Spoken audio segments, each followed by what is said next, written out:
Isang mapagpalang araw na naman po sa ating lahat mga ka-backyard farming.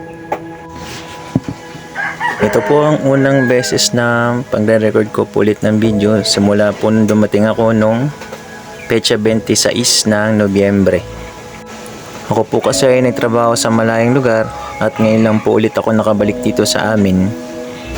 At sa ngayon po ay kasalukuyang masama po ang panahon. Meron po tayong bagyong nararanasan ngayon dito sa Pilipinas.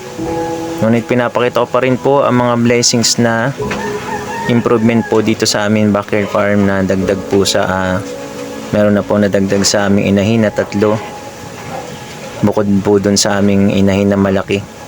At meron pa rin po kaming patining mula dun sa aming unang inahin. Nawa po ay maging maganda ang resulta nito sa aming pagdadagdag ng mga inahinin baboy.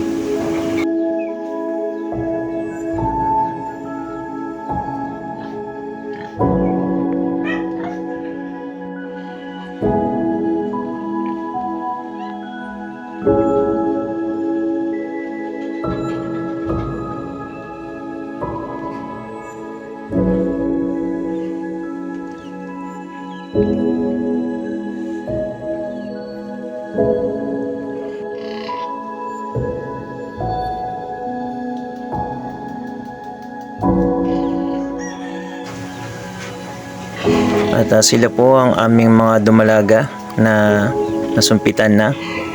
Pero ang isa po ay hindi nag-successful. Uulitin na po ang pag-i-eye sa kanya.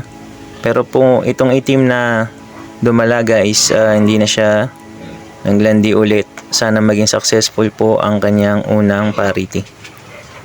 Hanggang dito na lang po ang video na ito. Salamat po sa inyong panonood at pagsuporta. Nawa ay gabayan nyo pa rin po at suportahan ang aming channel. Salamat po ng marami sa inyong lahat. Happy farming po sa ating lahat at God bless po.